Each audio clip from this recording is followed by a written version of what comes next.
Tonight, we continue a KXAN investigation. During this drought, most of you are limited to how often you can water, and the more water you use, the higher the rate you pay for it, unless you're getting water directly out of a lake. Last night at 6 o'clock, we showed you how our investigation could lead to catching more people taking water from our lakes illegally. And as a result of our digging, the LCRA is adding more patrols looking for violators starting August 1st. Jim is here now, and Jim, you talk about our lakes every day. You know just how much water we have left in them. Shannon, these Lake Travis and Lake Buchanan are our water storage reservoirs, and they're only 38% full right now. And officials estimate 6,000 people are drawing water from all of the Highland lakes, and only about half of them are doing it legally. But KXAN investigator Brian Collister found even with those legal users, there's a bigger problem during this drought.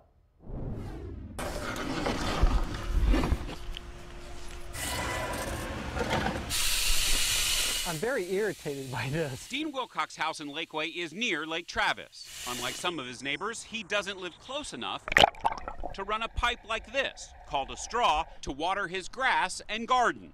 If I am using a lot of water, I have to pay for a lot of water. But if I don't use as much water, then I don't have to pay for it. I don't get a flat rate and I don't have an option. I have to pay for what I use. Dean says he pays $150 a month for his water. But homeowners with straws can pay a flat fee, as little as $113 a year, for what we found can be as much water as they want, because no one is keeping track of how much they're pumping. LCRA does not monitor them the way water use in your house is measured and billed. I would encourage LCRA to consider at least metering these people. Do you believe the straw should be banned? No.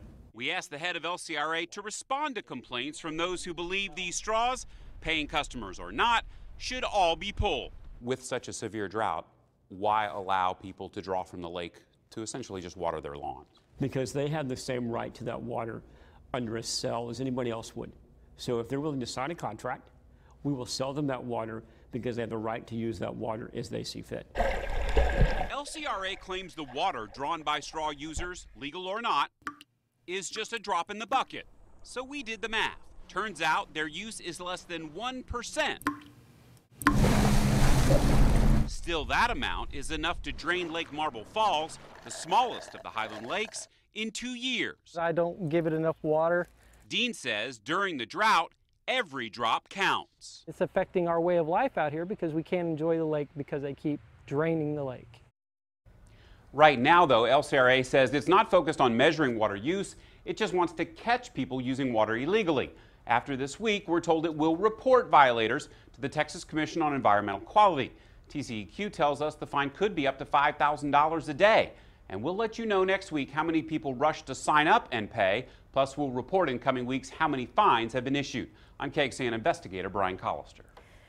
And of course, Jim, a lot of this goes back to the fact that we have been in a drought for a very long time. Give us some perspective on really how serious that situation is right now. The Highland Lakes drought, 7 years now, Shannon. Yeah, this month the governor continued a statewide drought emergency because of that, urging conservation. And just a few days ago, TCEQ issued an emergency authorization for LCRA to limit its agricultural customers. But TCEQ tells us the unmetered amount of water drawn by these straw users is not an emergency condition. Well, remember, this lake straw story came to us through a viewer tip. If you need something investigated, email us at report@kxan.com.